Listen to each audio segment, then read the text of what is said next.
Nice catch, nice catch. Tignan natin kung anong size niya. So, ganyan talaga ang mga bida guys. Nagpapabugbog muna. Ayan. Oh, nagpapabugbog muna tayo. Mamaya, huliin natin yung nanay ng mahuli niya. Ayun lang guys, saka hindi na tayo makabangon.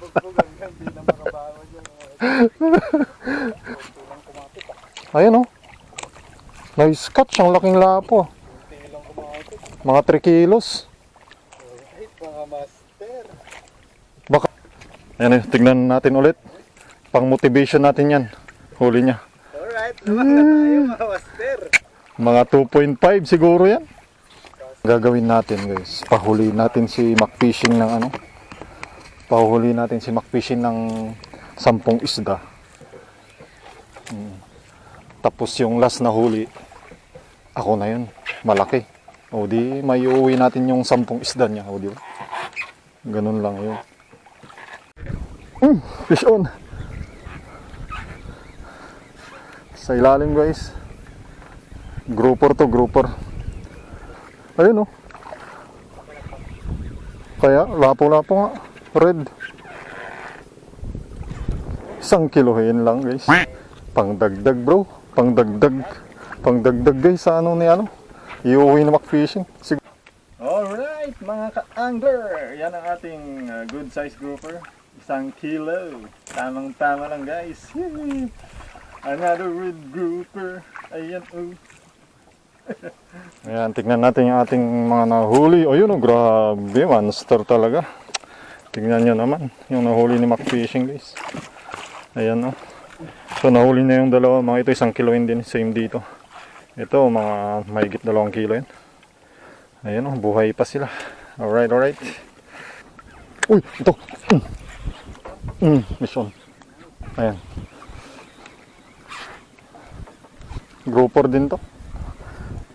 Wala guys, same. Mga ganun din ah. Baka parang mas maliit pa to ah. Guys, pang uwi na naman ni McFishing to ah. Oh. Dagdag collection na naman ni McFishing to ah. Ayan. Ayan na guys. Oh hindi. Ano to? Jobfish. Jobfish. Oh, jobfish. Ayun na daw i-collection kaya release namin. Hindi, mamali din talaga siya guys. Yan kaya ano. Pwede pa to, magre-recover pa to. Jobfish, golden golden banded, ano, gold band jobfish. Oo. Ayan. Yan no. Bilis niya. Yan na, nagtawag na guys, nagtawag na. Sabayan natin yung pagtawag niya ng isda. Para makadami tayo.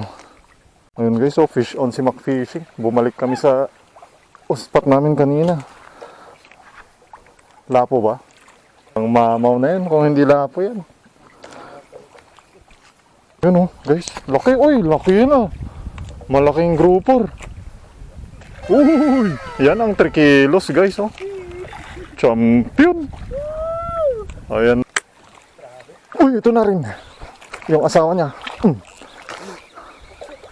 Na-offset na. Pangit yung offset. Tingin mo, papalag ba dito? O iuwi ko yan? Hindi ko rin masabi. Malakas yung strike niya eh. Oh. Ay! Wala na. Sayang yun. Baka ganun din yun oh. Ay, walang maiuwi si McFishing guys. Paano ba yan? Namamaw. A few moments later. Ayan guys oh. You won't believe. Ayun oh, ginanso ni McFishing. May lumulutang na isda ganyan dito. Kasama niya. May isa pa may kasama. Tingnan nyo kung gaano may lahi palang spear fisherman to guys. Nung isda kaya yan mga angler. Ayun o, ginanso ni McFishing dyan, lumulutang-lutang, dalawa sila. Matigas yung balat niya oh. Lumalangoy-langoy silang dalawa.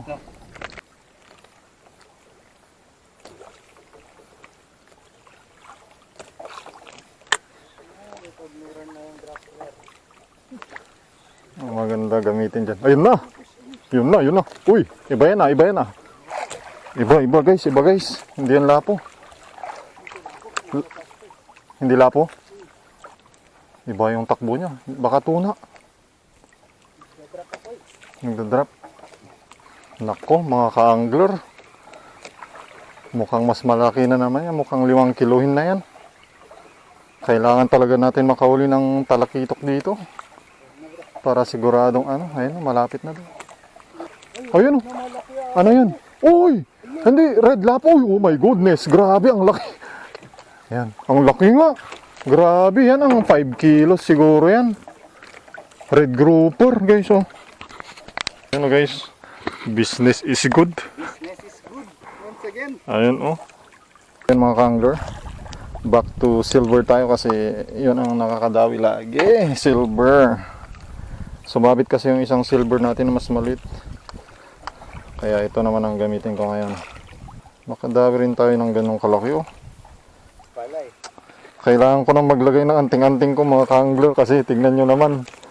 5 kilos yun. Ako. Patay tayo. Mamaya na tayo maglagay ng barya sa baba. Diyan. Advantage natin, guys, kasi mas mabilis bumaba yung jig natin.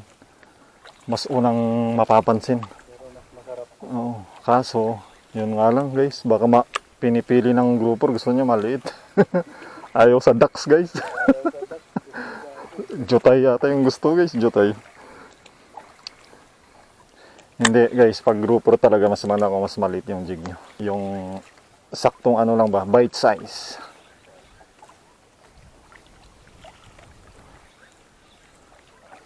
Uy, naputol. Ay, meron.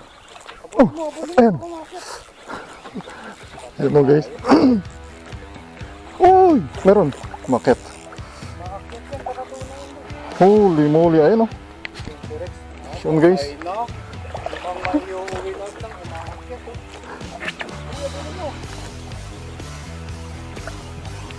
Makit, oh. Oo.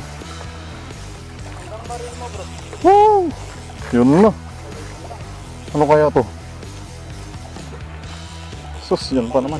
Tanigi o tuna yan, bro. Bakit? Wow! Bakit? Ako, nandito ka sa akin. Sige, sige.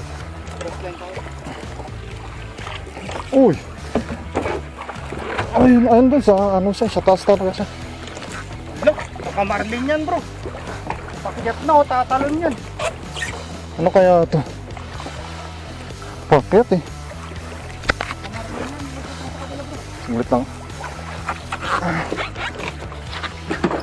Tayo lang tatalon. Sana maganda yung pagka-hook. Sa tingin ko maganda naman yung pagka-hook nito. Ayun, oh. Ano kaya to? Malapit na to. Tumaas lang siya. Sana mailan natin to, no, bro? Ano kaya to? Hindi kaya la? Oo, no-offset ko. Uy! Nag-check.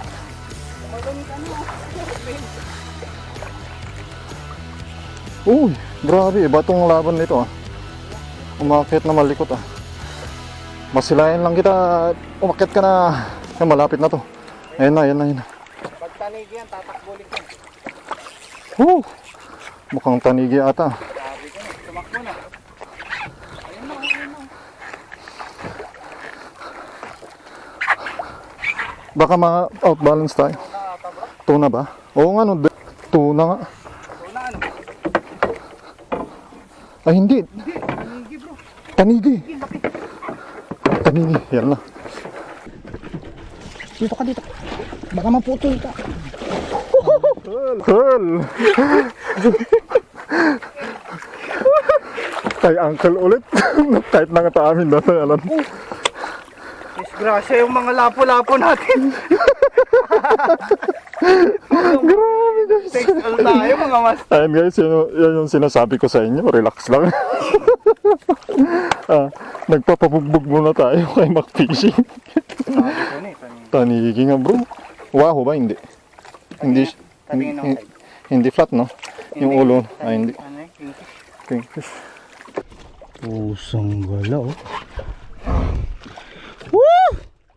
Champion! Yes, sir! So yun yung second catch natin. Yes, buti na ilan natin to. So ayun mga ka-angler, last drifting na namin to. Since ano na guys, mag 11:30 na, mainit na rin. So subukan pa namin manghuli ng isda. Jackpot tayo ngayon mga ka-angler kung hindi makadawi si McFishing ng mamaw. May uwi natin yung 5 kilos niyang red lapo, 3 kilos, tapos 2.5, tapos may 1 kilohin pa siya. 1, 2, 3, 4, Oh, 5. 1, 2, 3, 4, 5. Ay, 1. Mga ano rin yun guys, yung red lapo niya, mga nasa 12 kilos lahat. May uwi natin yun. So ayun mga ka-angler, gigilid na kami at timbangin natin yung mga nadawi ngayong araw na to para malaman natin kung sinong nagwagi. Next tayo sa guild mga ka-angler. Until next time, fish be with you.